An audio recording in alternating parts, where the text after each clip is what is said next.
अयोध्या, क्योंकि news night के अगले भाग के संचालन के लिए सीधे मेरे साथ जुड़ रहे हैं अयोध्या से मेरे सहयोगी आरेंद्र प्रताप। तो आरेंद्र, बहुत खास है आज अयोध्या का माहौल कह सकते हैं, क्योंकि अनुष्ठान हो गए हैं आरंभ। बहुत बहुत धन्यवाद ममता। और अद्भुत, अलौकिक, दिव्य, भव्य रामनगरी अयोध्या धाम से आप सभी का बहुत बहुत स्वागत है।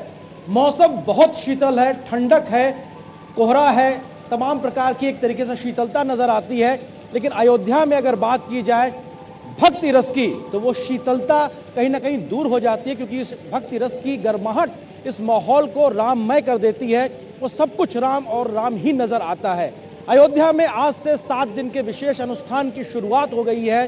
दशविधि स्नान के साथ मुख्य जजमान के तरीके से आज उनके अनुष्ठान की शुरुआत हुई है और उसके बाद से हर आने वाले दिन में एक विशेष प्रकार का अनुष्ठान होगा। तो प्रधानमंत्री नरेंद्र मोदी भी 11 दिन के विशेष अनुष्ठान पर हैं और तमाम यम नियम का पालन कर रहे हैं। अयोध्या ही नहीं बल्कि देश और दुनिया में इंतजार है 22 जनवरी का, और इसीलिए हम लगातार सरयू तट से, सरयू की शीतलता यहां एहसास की जा सकती है, सरयू तट से आपके लिए विशेष कार्यक्रमों को लेकर आ रहे हैं, विशेष श्रृंखलाओं को लेकर आ रहे हैं कि कैसे सज रही है अयोध्या, कैसे संवर रही है अयोध्या अपने प्रभु श्री राम के प्राण प्रतिष्ठा के कार्यक्रम को लेकर।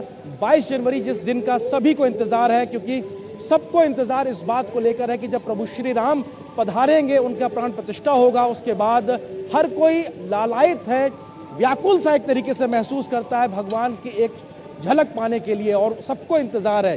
तो लगातार डीडी न्यूज के माध्यम से हम ये विशेष कवरेज आप तक पहुंचा रहे हैं। और इस वक्त मैं मौजूद हूं सरयू के तट पर अयोध्या धाम में, और यहां से हम आपको देश दुनिया की खबरें तो पहुंचा ही रहे हैं, और अयोध्या की विशेष तौर से किस प्रकार का माहौल है उसकी पल पल की खबर आप तक पहुंचाते हैं। तो शुरुआत करते हैं आज की इस वक्त की बड़ी खबरों के साथ में, क्योंकि अब से कुछ देर पहले प्रधानमंत्री नरेंद्र मोदी आंध्र प्रदेश के बाद में केरल के दौरे पर पहुंचे, और जब वो कोच्चि पहुंचे तो उनका रोड शो में भव्य तरीके से स्वागत किया गया।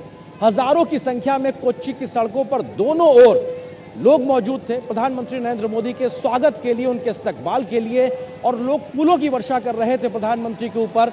उनकी एक झलक पाने के लिए लालायित नजर आए लोग, फोटो के साथ वो सेल्फी लेना चाहते थे प्रधानमंत्री के साथ में, और प्रधानमंत्री ने भी सभी का अभिवादन किया, स्वीकार किया। ये तस्वीरें हम आपको दिखाएंगे कि आखिर किस प्रकार से अब से कुछ देर पहले जब प्रधानमंत्री नरेंद्र मोदी कोच्चि पहुंचे केरल में, तो उनका भव्य तरीके से स्वागत किया गया। और जितनी बड़ी संख्या में लोग केरल में देर शाम में मौजूद थे, ये दिखाता है कि प्रधानमंत्री को लेकर लोगों के मन में कितनी उत्सुकता है। उत्तर ही नहीं, दक्षिण, समूचे भारत में प्रधानमंत्री को लेकर किस प्रकार की स्वीकारता है, ये तस्वीरें उस बात की गवाही हैं। ये तस्वीरें उस बात को रेखांकित करती हैं कि बच्चा हो, बूढ़ा हो, पुरुष हो, महिलाएं हों, हर कोई व्यक्ति प्रधानमंत्री के स्वागत के लिए बड़ी संख्या में कोच्चि की सड़कों पर देर शाम जब मौजूद था, प्रधानमंत्री को पुष्प वर्षा के साथ स्वागत कर रहा था। हर कोई प्रधानमंत्री की एक झलक देख लेना चाहता था, और किस प्रकार से ये महत्वपूर्ण क्षण जब प्रधानमंत्री वहां पहुंचे तो उन्होंने भी हर एक व्यक्ति का दोनों ओर स्वागत किया, उनके आतिथ्य को स्वीकार किया। हाथ हिलाकर, हाथ जोड़कर प्रधानमंत्री लोगों का अभिवादन स्वीकार करते नजर आए, और हर सड़क के दोनों ओर, हर जगह पे हजारों लोगों की मौजूदगी ये दिखा रही थी कि केरल के लोगों के बीच भी प्रधानमंत्री को कितना ज्यादा प्यार मिला, कितना स्नेह मिला, और किस प्रकार से लोग प्रधानमंत्री के स्वागत के लिए व्याकुल से नजर आए, और प्रधानमंत्री की एक तस्वीर अपने कैमरे में कैद कर लेने की ललक हर एक के मन में थी। ये तस्वीरें दिखाती हैं प्रधानमंत्री जब भी देश हो या दुनिया के जिस भी कोने में जाते हैं, उनका आकर्षण सभी को अपनी ओर खींचता नजर आता है। और आज कोच्चि की सड़कें भी, केरल में कोच्चि की सड़कें भी उस बात की गवाही देती नजर आई, जब अब से कुछ देर पहले प्रधानमंत्री पहुंचे और लोग उनका अभिवादन करने के लिए, उनका स्वागत करने के लिए बड़ी संख्या में पहुंचे, और हर कोई फोन के साथ में प्रधानमंत्री की एक तस्वीर को कैद करने के लिए, इस क्षण को, इस ऐतिहासिक क्षण जो उनके बीच उस वक्त से गुजर रहा था, उसको कैद कर लेने की एक व्याकुलता उनके मन में नजर आई। बच्चों में भी खास तौर से प्रधानमंत्री को लेकर एक आकर्षण दिखाई पड़ा। प्रधानमंत्री की स्वीकारता, इस बात से हम लगातार जिक्र करते हैं कि प्रधानमंत्री देश दुनिया में कहीं पे भी जाएं, उनकी उस बात की स्वीकारता लगातार दिखाई पड़ती है। और आज केरल के कोच्चि जब पहुंचे प्रधानमंत्री, तो वहां पर भी वो तस्वीरें साफ तौर से दिखाई पड़ी कि किस तरीके से लगातार वहां पर उनका स्वागत किया गया, आतिथ्य सत्कार किया गया।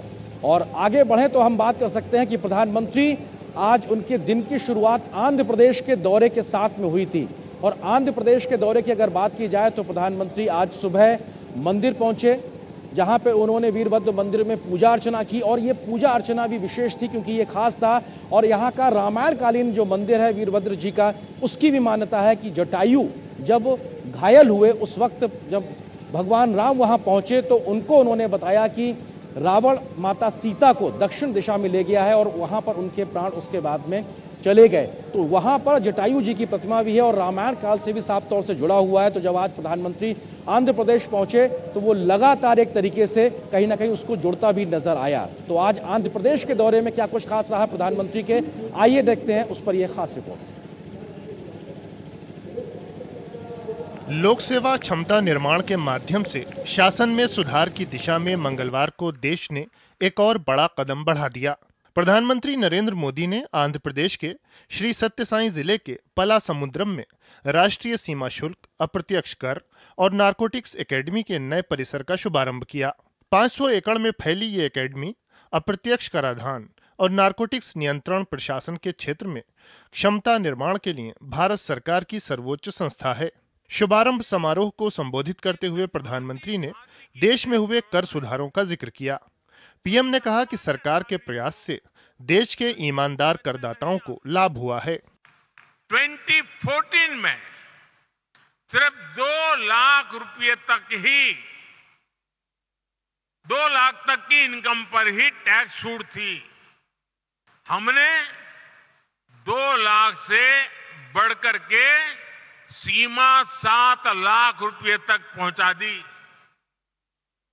2014 के बाद से हमारी सरकार ने टैक्स में जो छूट दी है, जो रिफॉर्म किए हैं, उससे देशवासियों को करीब करीब 2.5 लाख करोड़ रुपए टैक्स की बचत हुई है। प्रधानमंत्री ने कहा कि आज देश के ईमानदार करदाता देख रहे हैं कि उनके द्वारा दिया गया टैक्स देश के विकास में लग रहा है। पीएम ने कहा कि सरकार टैक्स के रूप में जो कुछ जनता से ले रही है उसे विकास पर खर्च करके जनता के चरणों में फिर से समर्पित कर रही है। यही राम राज्य का संदेश है।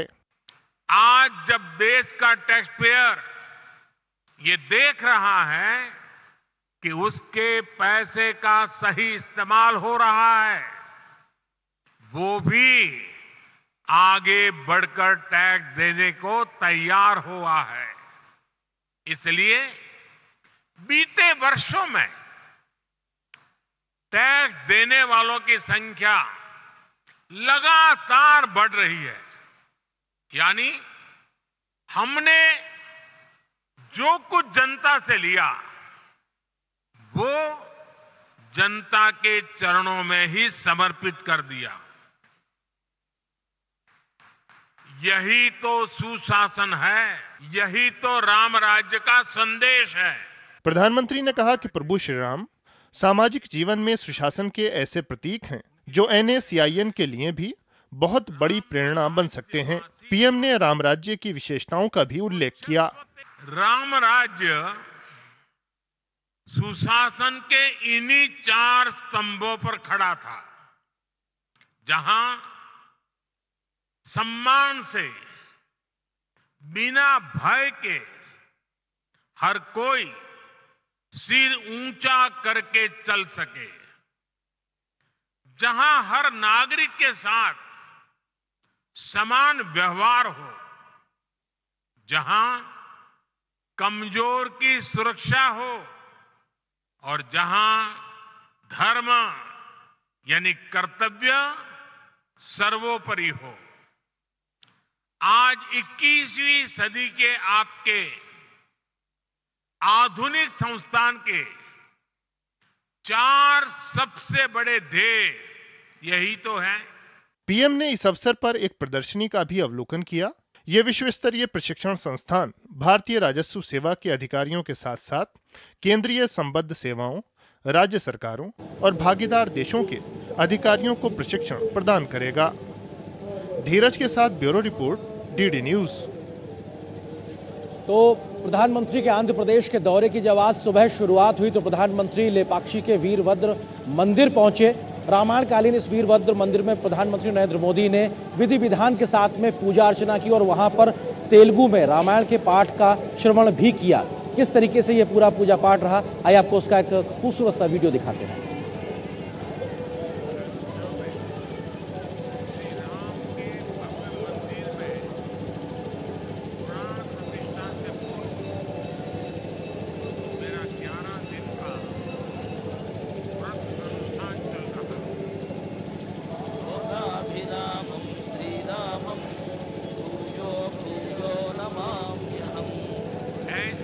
तो प्रधानमंत्री आज पहुंचे, उन्होंने लेपाक्षी के वीरभद्र मंदिर में पूजा अर्चना की पूरे विधि विधान के साथ में।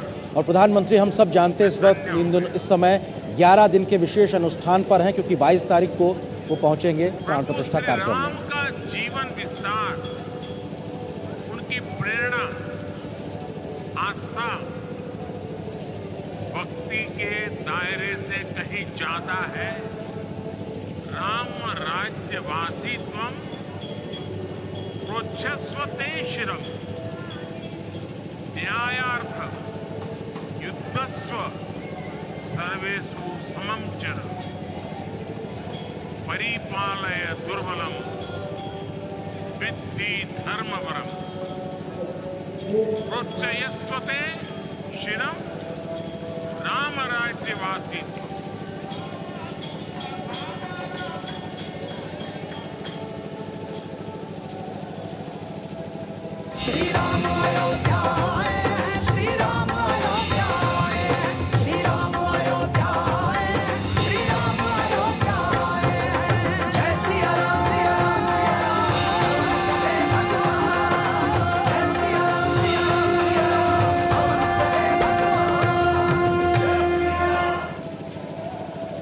तो प्रधानमंत्री के आंध्र प्रदेश के दौरे से जुड़ी महत्वपूर्ण खबरें आपने देखी, और आपको अयोध्या से जुड़ी हुई आज की विशेष खबरों की ओर ले चलते हैं। और अगर आज अयोध्या धाम से बात की जाए तो 22 जनवरी से पहले आज यहां भी विशेष 7 दिनों के अनुष्ठान की शुरुआत हो गई है। किस प्रकार से आज से विशेष जो अनुष्ठान है उसके लिए विधान किए गए, जिस प्रकार के प्रावधान शास्त्रों में लिखे गए हैं प्राण प्रतिष्ठा के कार्यक्रम को लेकर, उनका नियम का पालन किया गया। और सुरक्षा की व्यवस्था हो, तमाम प्रकार की व्यवस्थाओं के इंतजाम की बात हो, जिला प्रशासन हो या राज्य सरकार हो या फिर तमाम प्रकार के जो वॉलंटियर्स लोग हैं जो यहाँ पर अयोध्या धाम में मौजूद हैं, भगवान राम के आने से पहले तमाम प्रकार से अपनी व्यवस्थाओं में सहयोग के लिए। कैसा रहा आज का दिन अनुष्ठान के लिहाज से, व्यवस्थाओं के लिहाज से और राममय अयोध्या में मौजूद भक्तों के लिहाज से, देखिए इस खास रिपोर्ट को।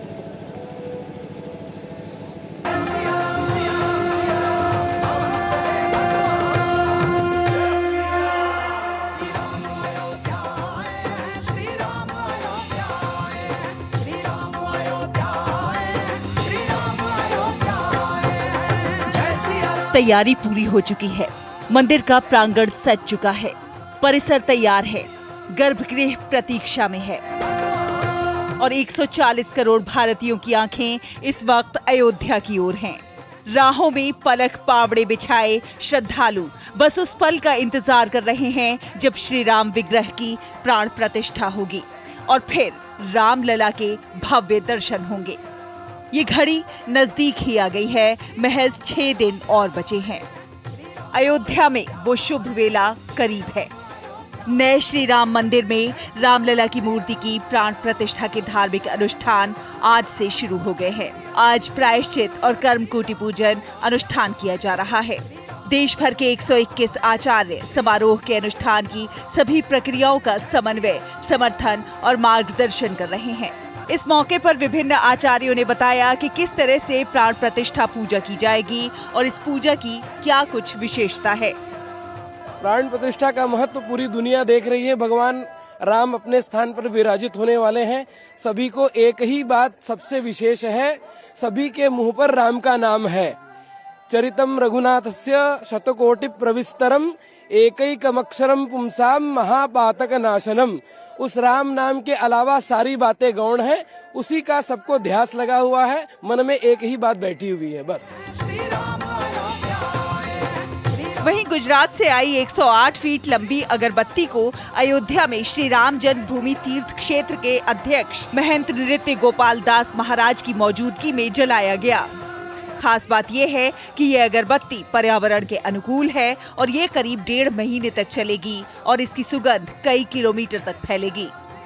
इस मौके पर नृत्य गोपाल दास महाराज ने कहा कि ये कार्यक्रम भारत समेत दुनिया भर को राममय कर देगा।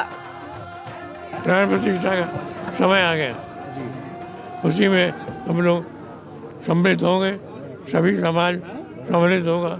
देश के कोने कोने से आए हुए महात्मा उस प्राण प्रतिष्ठा में सम्मिलित होंगे। बहुत बड़ा कार्यक्रम है। श्री राम जन्मभूमि तीर्थ क्षेत्र के महासचिव चंपत राय ने उत्तर प्रदेश सरकार द्वारा शुरू की गई पिंक ऑटो सेवा का अयोध्या में आनंद उठाया। इस मौके पर उन्होंने कहा कि प्रदूषण रहित ये वाहन अयोध्या के लोगों के लिए एक सराहनीय कदम है। सड़क परिवहन के लिए कोई भी किसी प्रकार का प्रदूषण, ध्वनि प्रदूषण, वायु प्रदूषण, इस प्रदूषण से मुक्त ये वाहन उत्तर प्रदेश सरकार ने अयोध्या के जनता के लिए उपलब्ध कराया है। बहुत ही अभिनंदनीय, प्रशंसनीय प्रयास है और बड़ी संख्या में समाज को अधिक से अधिक सुविधा दिलाने का उत्तर प्रदेश सरकार का ये प्रयास, इसको मैं अभिनंदन करता हूँ। राम मंदिर प्राण प्रतिष्ठा समारोह के मद्देनजर अयोध्या में सुरक्षा व्यवस्था कड़ी कर दी गई है। Special DG law and order Prashant Kumar ने कहा कि उन स्थानों पर पुलिस के लिए एक अलग ड्रेस कोड होगा जहां आम जनता या आम लोग रहेंगे। उन्होंने कहा कि सुरक्षा को लेकर हम तकनीक का भी उपयोग कर रहे हैं और चप्पे चप्पे पर कैमरों के जरिए निगरानी की जा रही है। जहाँ पे कि सामान्य जनता या सामान्य श्रद्धालु जाएंगे, वहाँ पे पुलिस के अलग ड्रेस कोड बनाया गया है और ये सारे लोग बिना शस्त्र के होंगे, क्योंकि अन्य जो ड्यूटियाँ होंगी शस्त्र के साथ वो वर्दी में होगी। इस बीच देश के विभिन्न हिस्सों से उपहारों के आने का सिलसिला भी जारी है। भगवान श्री कृष्ण की नगरी मथुरा कहाँ पीछे रहने वाली है। श्री कृष्ण जन्मभूमि से ताल मृदंग की ध्वनियों के साथ 1000 किलोग्राम लड्डुओं का भोग अयोध्या भेजा गया है। तो दूसरी तरफ पेठे के लिए मशहूर ताज नगरी आगरा से 56 अलग अलग किस्मों के प्राचीन पेठे रामलला की प्राण प्रतिष्ठा के लिए अयोध्या गए हैं। Bureau report, DD news.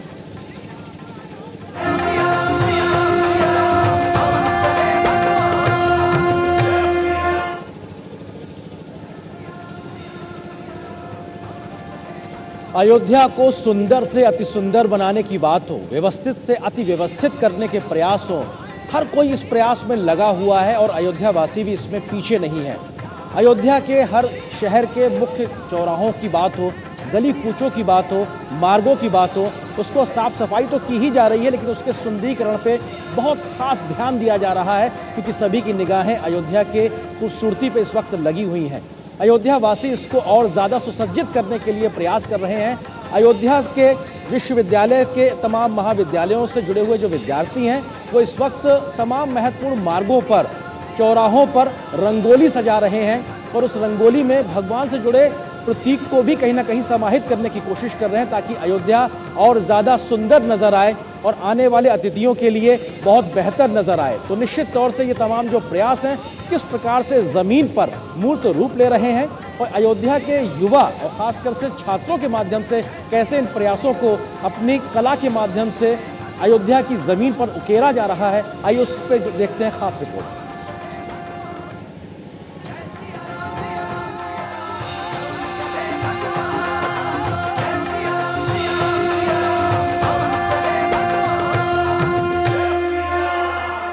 Ayodhya में रामलला की प्राण प्रतिष्ठा से पहले पूरे इलाके में भक्ति और श्रद्धा के रंग बिखरे पड़े हैं। हर कोई रामलला के आगमन से पहले अपना कुछ न कुछ योगदान देना चाह रहा है। कोई रंगोली बनाकर, तो कोई पेंटिंग कर, तो कोई स्केटिंग कर रहा है। अयोध्या के लता मंगेशकर चौक पर कुछ युवा रामलला की भक्ति में कुछ ऐसे ही रिकॉर्ड बना रहे हैं। अवध यूनिवर्सिटी के फाइन आर्ट के बड़ी संख्या में कलाकार लता मंगेशकर चौक से श्री राम मंदिर तक करीब 4 किलोमीटर रोड पर रामलला के वैभव को अपनी रंगोली से उकेर रहे हैं। इन लोगों ने डबल डिवाइडर रोड के दोनों किनारे और बीच में रंगोली बना अपना उत्साह लोगों के सामने पेश किया। ये लता मंगेशकर चौक है मुझसे थोड़ी ही दूर पे, और लता मंगेशकर चौक से लेकर राम जन्मभूमि तक इस रास्ते पर रंगोली तैयार की जा रही है। ये अवध यूनिवर्सिटी के ही फाइन आर्ट्स के, फैशन डिजाइनिंग के लगभग 42 डिपार्टमेंट्स के ये स्टूडेंट्स हैं जो इस रंगोली को बना रहे हैं। आइए इन्हीं से बात करते हैं, किस तरह से इन लोगों का क्या सोचना है, कैसा लग रहा है इस रंगोली को तैयार करके? बहुत मजा आ रहा है हम लोग को, तो बहुत ही ज्यादा मजा आ रहा है कि मतलब हम लोग राम जी के स्वागत में इतना हम लोग करने का हम लोग को मौका मिल रहा है। बहुत अच्छा लग रहा है हम लोग को। हम लोग को राम मंदिर के निर्माण में कुछ भी तो सहयोग हम लोग कर पा रहे हैं, उसमें बहुत ही अच्छा लग रहा है। हमारे मौके पे हम लोग इसमें सहयोग दे रहे हैं, बहुत ही किस्मत की बात है। वो तो ऐसा मौका कल जल्दी किसी को मिलता नहीं है। उसमें हम लोग को इनविटेशन दिया गया कि यहाँ के करना है, तो बहुत ही अच्छा लग रहा है। हाँ, हम लोग का मकसद तो है कि रंगोली हमारा एक रिकॉर्ड बन जाए, क्योंकि हम लोग इसमें बहुत मेहनत कर रहे हैं। और हम लोग सबसे सौभाग्य की बात तो ये है, हम लोग को यहाँ सौभाग्य प्राप्त हुआ कि हम लोग यहाँ राम जन्मभूमि पर रंगोली बना रहे हैं। ये सौभाग्य हर किसी को प्राप्त तो नहीं हुआ ना, लेकिन हम लोग को प्राप्त हुआ है। 500 से 600 स्टूडेंट्स हैं, अवध यूनिवर्सिटी के 42 डिपार्टमेंट्स के स्टूडेंट्स हैं। ये वही तमाम छात्र छात्राएं हैं जो अयोध्या के दीपोत्सव में भी इन छात्र छात्राओं ने एक रिकॉर्ड कायम किया है। उत्साह देखते ही बनता है। और ये तकरीबन 4 किलोमीटर का रास्ता है जो दोनों तरफ ये रंगोली तैयार की जा रही है। अयोध्या धाम में लता मंगेशकर चौक से लेकर श्री राम मंदिर तक ये नज़ारे सभी को देखने को मिले। बच्चों की कोशिश है कि इसे Guinness book of world record में जगह मिले। अयोध्या का प्रशासन भी बच्चों की इस मुहिम से काफी खुश है और उनके उत्साह को देखकर आनंदित भी। आज हम देख पा रहे हैं कि बहुत बड़ी संख्या में टीचर्स और स्टूडेंट वॉलंटियर्स पूरे अयोध्या की सड़कों पर रंगोली बना रहे हैं और उनका प्रयास है कि वो विश्व की सबसे बड़ी रंगोली यहाँ बना लें और Guinness book of world record में अपना नाम दर्ज कराएं। और बड़ी खुशी की बात है, अब इट्स लाइक का केक बन चुका है, उस पर टॉपिंग के कार्य किए जा रहे हैं। लोगों की जो उत्साह है वो अब अपने अंदर नियंत्रित नहीं कर पा रहे हैं और वो अब सड़क पर दिखाई पड़ रहा है। अयोध्या में रहने वाला हर व्यक्ति कहीं ना कहीं इस समय अयोध्या के सौंदर्य में अपना कुछ योगदान करना चाहता है। रामलला यहाँ पर पधार रहे हैं तो उसमें अपना कुछ योगदान करना चाहता है। अयोध्या में इन दिनों बस एक ही नाम, एक ही धुन और एक ही नारा गुंजायमान हो रहा है और हर कोई इस भक्ति में डूब रहा है। अयोध्या से ऋतु वर्मा की रिपोर्ट, डीडी न्यूज।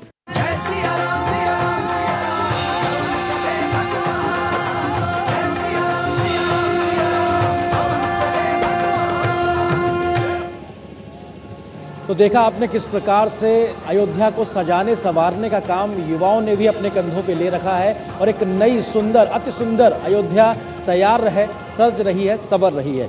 लेकिन किस प्रकार से आज से विशेष अनुष्ठान की अयोध्या में शुरुआत हुई है और कैसे दक्षिण से लेकर उत्तर की बात हो, पूर्व से लेकर पश्चिम की बात हो, पूरा हिंदुस्तान ही नहीं बल्कि पूरी दुनिया कहीं ना कहीं राममय हो चुकी है। इस पर अधिक बातचीत करने के लिए बहुत ही खास मेहमान हमारे साथ इस बीच मेरे साथ स्टूडियो में मौजूद हैं। महंत शशिकांत दास जी महाराज। और त्रेता युग के लिहाज से अगर बात की जाए तो राम कचहरी हुआ करती थी, लोग अपनी फरियाद लेके पहुंचते थे, वो व्यवस्था आज तक कहीं मौजूद है, उस परंपरा का परिपाटी आज भी है और राम कचहरी के प्रमुख के तौर पे आप अपनी भूमिका निभा रहे हैं। उसके अलावा सरयू नदी के घाट पे जो आरती होती है उसके समिति के प्रबंधक और मुख्य के तौर पे भी आप अपनी जिम्मेदारी निभा रहे हैं। महाराज जी बहुत बहुत स्वागत है, हमारे साथ जुड़ने के लिए धन्यवाद।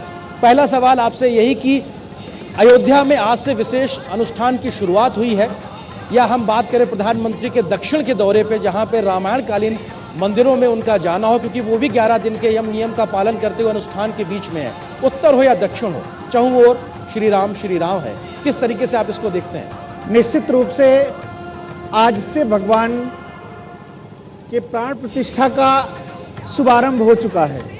जैसा हम सारे लोग जानते हैं कि आज प्रायश्चित पूजन और कर्मकुटी पूजन का शुभारंभ हुआ है।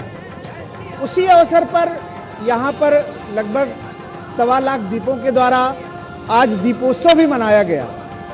तो निश्चित रूप से आदरणीय प्रधानमंत्री नरेंद्र भाई दामोदर दास मोदी जी का जो एक अपना निजी स्वरूप है, उनका निजी स्वभाव है कि नवरात्र में वो निराजल व्रत रहते हैं और किसी भी अनुष्ठान के पूर्व जो उसकी परिपाटी होती है, जो उसका नियम होता है, जो उसका कर्तव्य होता है, उसका वो सतत पालन करते हैं। 11 दिनों तक उन्होंने अनुष्ठान लिया है। जैसा कि हम सारे लोग जानते हैं, तो भगवान श्री राम को भव्य दिव्य भवन में विराजमान कराना है उन्हें, तो निश्चित रूप से जो किसकी परंपरा है, उनके पास इतना विजिट रूल है, पूरे भारत देश के प्रधानमंत्री हैं, एक जगह रह करके वो उस अनुष्ठान का पालन नहीं कर सकते, लेकिन वो अनुष्ठान कर रहे हैं, देश का भी कार्य कर रहे हैं और साथ साथ अपनी संस्कृति, अपने सनातन धर्म का भी कार्य कर रहे हैं, तो वो आदरणीय हैं। उनके लिए बहुत बहुत साधुवाद है। दक्षिण में भी जाकर के मंदिरों में जाकर के जगह जगह पूजन अर्चन बंदन, ये उनकी परंपरा रही है। जहां भी जाते हैं, जिस प्रदेश में जाते हैं, जिस देश में जाते हैं, चाहे वो विदेश भी जाएं, तो यदि वहां कोई मंदिर है तो पहला कार्यक्रम उनका होता है कि उस मंदिर में जाकर के माथा टेकेंगे। प्रदेश में जाएंगे, वहां यदि कोई तीर्थ स्थान है या कोई प्रसिद्ध स्थल है तो वहां जाकर के मत्था टेकेंगे, फिर उसके बाद कोई कार्य करेंगे। जैसा कि हम सारे लोग जानते हैं, भगवान श्री राम का भी जीवन यही रहा जी। भगवान श्री राम की मर्यादा भी यही रही। प्रातः काल उठ के रघुनाथा, मातु पिता गुरु नावहि माथा। पहले भगवान जब उठते थे, उठ करके अपने श्रेष्ठ जनों को, गुरुदेव भगवान को, माता पिता को प्रणाम करते थे, तब कोई कार्य करते थे। ठीक उसी प्रकार से हमारे आदरणीय प्रधानमंत्री जी जिस क्षेत्र में जाते हैं, जिस जगह जाते हैं, पहले उस संस्कृति का पालन करते हैं, फिर उसके बाद अपना कार्य करते हैं। बिल्कुल महाराज जी, आपने जो बात कही वो बहुत महत्वपूर्ण है। और आज प्रधानमंत्री जब पहुंचे दक्षिण में और वहां पे वीरभद्र मंदिर जिसका हम जिक्र कर रहे थे, विशेष पूजा अर्चना उन्होंने की। जटायु महाराज से जुड़ा हुआ वो अपने आप में बहुत प्रसिद्ध मंदिर है, क्योंकि जटायु महाराज ने वहां पे भगवान राम को जानकारी दी थी कि सीता मैया को रावण हरकर ले गया है दक्षिण की ओर, वहां पर उन्होंने प्राण त्यागे थे, उसका भी अपना एक बड़ा महत्व है। निश्चित रूप से धन्य जटायु सम कोई नहीं, गोस्वामी तुलसीदास जी महाराज ने कहा जी। यद्यप करके जो पक्षीराज जटायु हैं, अगर हम उनकी करनी पर ध्यान दें तो उनका स्वभाव, उनका कर्म दूसरा है, लेकिन हमारे जो जटायु जी महाराज हैं, रामचरितमानस में राम कथा में उनका विशेष योगदान है।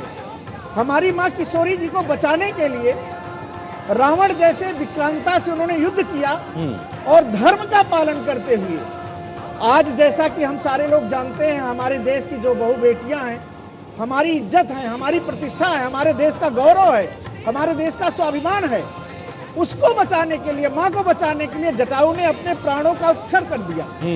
और भगवान श्री राम ने जो गति जटायु को दी, वो गति भगवान श्री राम अपने पिता को न दे सके, क्योंकि गिद्ध देह तज विधि हरि रूपा।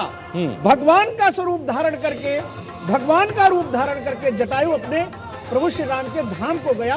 तो उसका मूल कारण यही है कि अपनी संस्कृति की रक्षा करने के लिए, अपने बहु बेटियों की रक्षा करने के लिए जो आगे बढ़ता है, भगवान उसे अपना स्वरूप प्रदान करते हैं और अपना धाम देते हैं, और मोक्ष की प्राप्ति तक होती है। मोक्ष की प्राप्ति तो दर्शन मात्र से ही हो जाता है जी। दर्शन मात्र से हो जाता। भगवान का स्वरूप धारण करके भगवान के धाम को गया, विष्णु का स्वरूप धारण करके भगवान के शिव धाम को गए जटायु जी।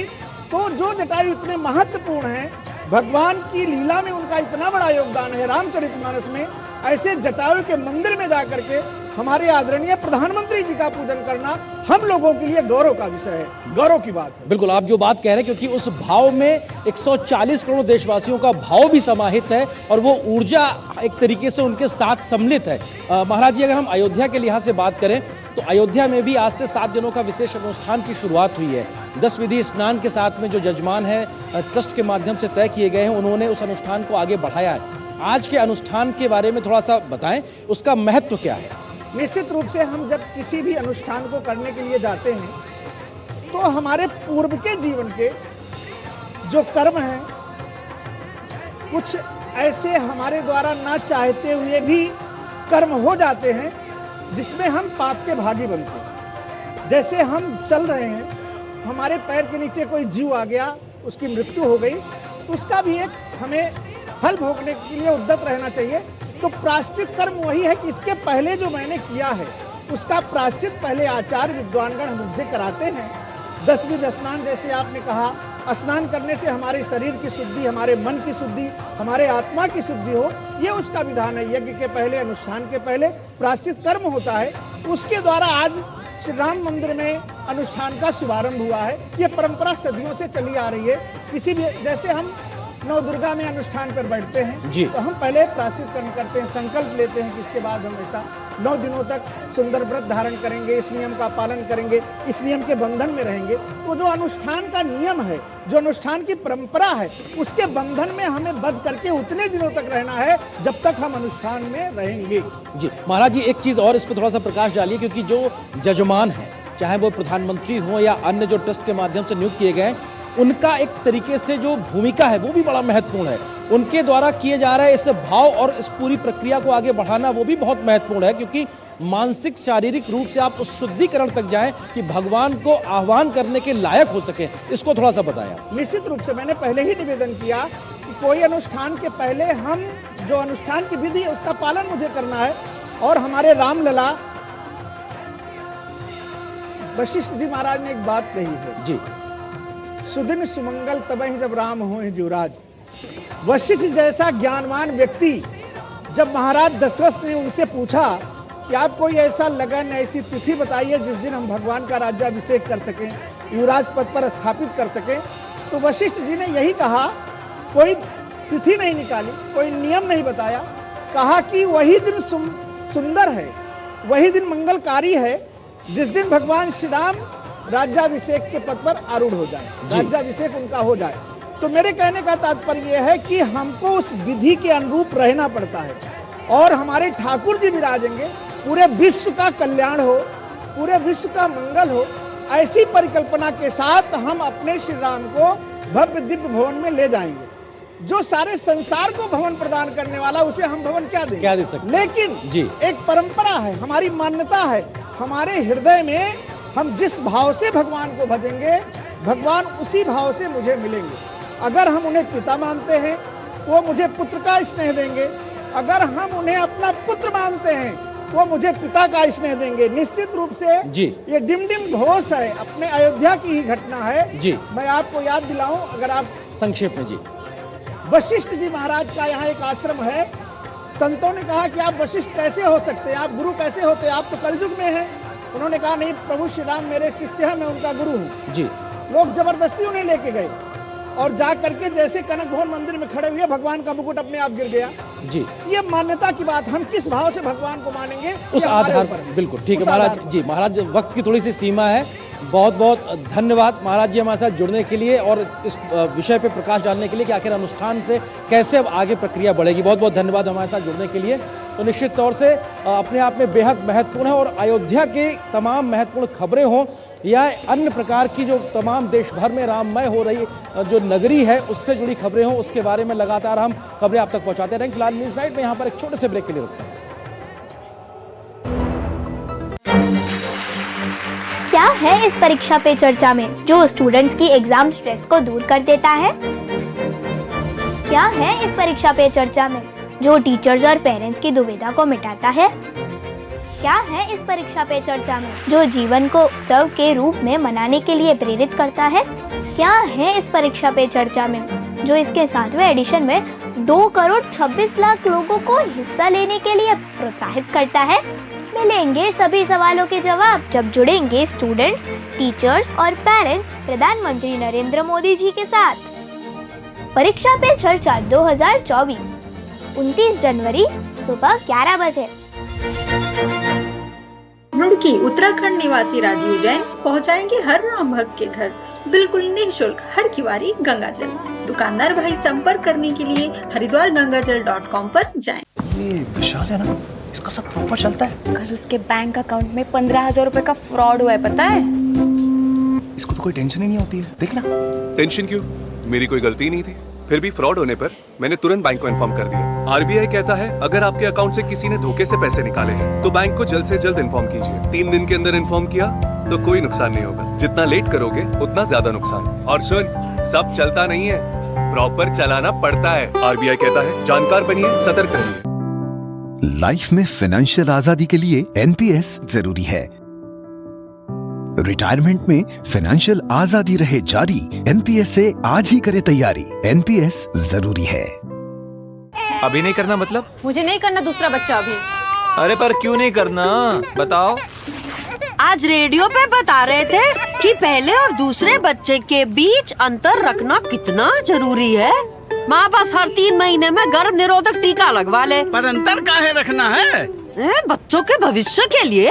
आगे जाके बच्चा कितना होनहार होगा ये पहले 2 साल में ही तय हो जाता है, क्योंकि बच्चे का 80% मानसिक विकास इसी समय में होता है। बताओ। सुन बब्बन, हिसाब कब करेगा तू? भाग कर रहा है। तो जरूरी है कि माँ बाप बच्चे के साथ खेले, उन्हें कहानियाँ सुनाएं। दूसरा भी आ गया तो फिर दोनों का ध्यान कैसे रखेंगे, हैं? समझे? समझे। इस उम्र में समझ के क्या कर लोगे, हैं? अरे काकी, अब तो हम भी समझ गए। बच्चों के विकास और माँ की सेहत के लिए बच्चों में अंतर जरूरी है। तब तक हर 3 महीने में गर्भ निरोधक इंजेक्शन लगवाएं। बच्चों में अंतर बनाए उनकी लाइफ बेहतर। हेलो बेटा। मिस्टर विकास के साथ कौन है? बस बेटा थोड़ी देर और। वो मिस्टर विकास की फाइल। आप पॉलिसी बाजार। मैम, आपका हेल्थ इंश्योरेंस क्लेम अप्रूव हो गया है। अब आप सर को घर ले जा सकती हैं। क्लेम के टाइम पे हमेशा आपकी हेल्प को तैयार। पॉलिसी बाजार। 1 करोड़ का हेल्थ इंश्योरेंस सिर्फ 390 रुपए महीने से शुरू। मानसिक स्वास्थ्य पेशेवर से मदद लेना चाहते हैं लेकिन नहीं जानते कि कहां जाएं?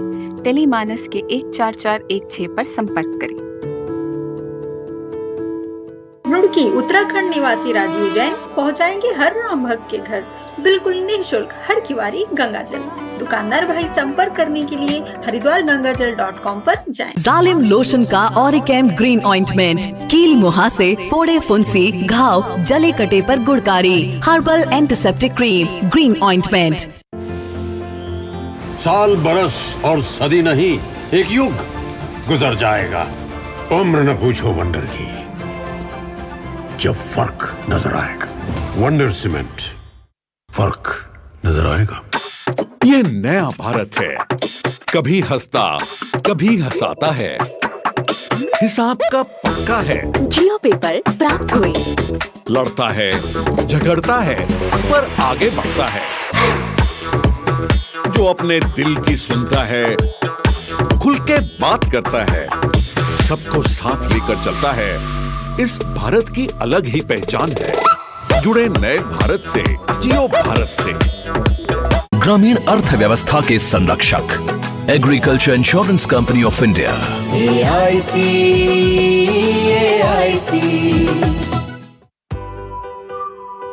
भारत में फूड वेस्टेज एक बहुत बड़ी समस्या है। हर रात कई लोग भूखे सोते हैं। हम कुछ छोटी छोटी बातों का ख्याल रखकर दूसरों को और पर्यावरण को सुरक्षित रख सकते हैं। ये 6 सरल बातों को याद रखिए और एक जिम्मेदार ईट राइट नागरिक बनिए। पहला, जितनी जरूरत हो उतना ही खरीदें। दूसरा, भोजन की बर्बादी को कम करने के लिए एक बार में ही ज्यादा खाना न लें। तीसरा, बचे हुए ठीक भोजन को न फेंकें। जहां तक हो सके बचे हुए खाने को अन्न व्यंजन बनाने में प्रयोग करें। चौथा, अनाज, दालों तथा अन्य सूखे खाद्य सामग्री को एयर टाइट डब्बों में रखें।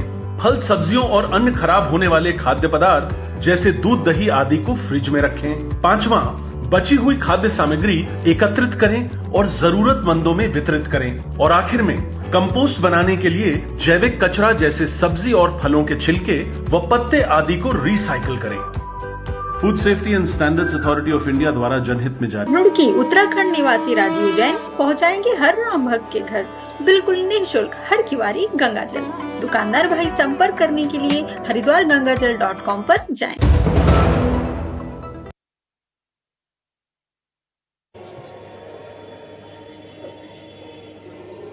वैसे तो कहते हैं कि कण कण में, जन जन में भगवान वास करते हैं, लेकिन जब आप अयोध्या की नगरी में हो तो आपको कई बार बाल स्वरूप भगवान श्री राम के दर्शन भी हो जाते हैं। ऐसा ही अनुभव हमको भी हुआ जब हम सरयू के घाट पे थे। तमाम बच्चों की टोली बाल स्वरूप भगवान के रूप में यहाँ नजर आई और अपने अपने तरीके से भगवान की राम धुन पर प्रस्तुतियां करते नजर आए। तमाम ऐसे बच्चों की टोली जो राम धुन से अयोध्या को और ज्यादा राममय करने की जो प्रयास कर रही है, वो अपने आप में अद्भुत और अलौकिक अनुभव को भी कराती है, क्योंकि जब छोटी सी पौध बाल स्वरूप में भगवान के प्रति, अपनी आराध्य के प्रति इस प्रकार के भाव को दिखाती है तो उसकी एक महिमा ही अलग अपने आप में नजर आती है। तो ये बेहद महत्वपूर्ण अनुभव था, कैसे अयोध्या के छोटे से बच्चों की एक टोली भगवान के भजनों पर अपनी प्रस्तुति दे रही है। उसका मौका देखने को हमको भी मिला। देखिए उस पर यह खास रिपोर्ट।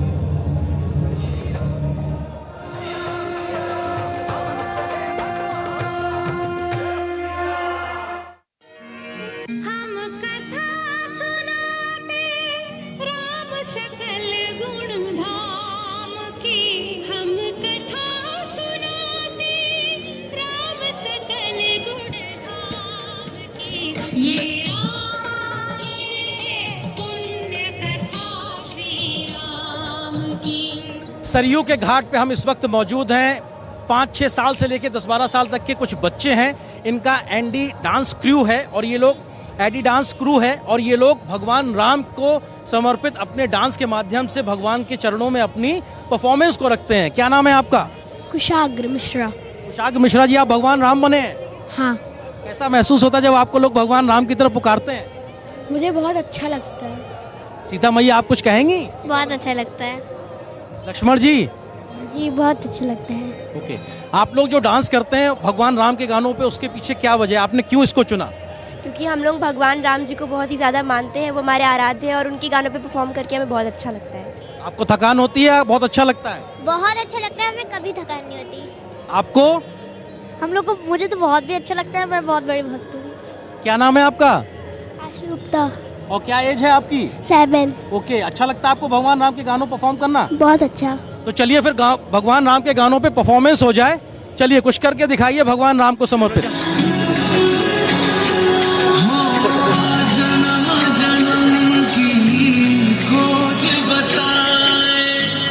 राम से चल के राम पे आए, प्रेम कोई हमें और न जाने, राम से रूठे राम से माने, राम सिया की करुण कहानी, एक है चंदन एक है पानी, सिया राम सिया राम जय राम, सिया राम सिया राम जय राम, सिया राम सिया राम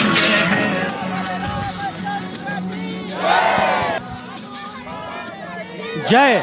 तो आप देख सकते हैं यहाँ पे स्वयं बाल स्वरूप भगवान श्री राम, माता सीता और लक्ष्मण जी के साथ तमाम बच्चे मौजूद हैं जो राममय अयोध्या को एक बार और ज़्यादा राममय करने का जो प्रयास कर रहे हैं। निश्चित तौर से यहाँ आने वाले हर एक व्यक्ति का मन मोह लेते हैं ये बाल कलाकार। लेकिन भगवान राम की नगरी में जिस प्रकार से ठंड के मौसम में भी ये बाल स्वरूप यहाँ मौजूद है, ये दिखाता है कि जिसके ऊपर भगवान राम की कृपा हो वो अपने आप में इसी प्रकार से राम की सेवा में लगा रहता है। इन बच्चों के साथ में बहुत ही बेहतर प्रस्तुति दी। उसके साथ में मैं आर्यन प्रताप सिंह, अयोध्या से, डीडी न्यूज़ के लिए।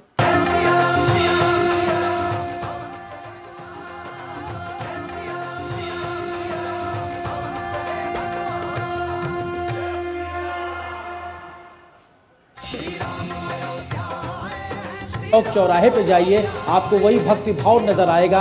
हर व्यक्ति में भगवान राम की आकृति नजर आती है और यही अनुभव आपको यहाँ पर हर वक्त होता दिखाई पड़ेगा। निश्चित तौर से दिव्य भव्य अद्भुत अलौकिक अयोध्या धाम से, भगवान श्री राम की नगरी से तमाम विशेष खबरों को आप तक पहुंचाने का ये सिलसिला हम लगातार जारी रखेंगे, क्योंकि भगवान श्री राम के प्राण प्रतिष्ठा के कार्यक्रम के लिए महज कुछ दिनों का वक्त है। जब भगवान विराजेंगे उसके बाद में देश दुनिया से हजारों लाखों करोड़ों भक्त यहाँ पहुंचेंगे अपने आराध्य के दर्शन करने के लिए।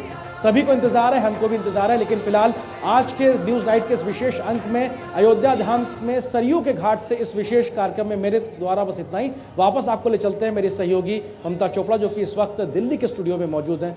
Over to Mamata you. बहुत बहुत शुक्रिया आर्येंद्र। और विशेष तौर पर सरयू नदी के घाट पर जो पीछे लेजर शो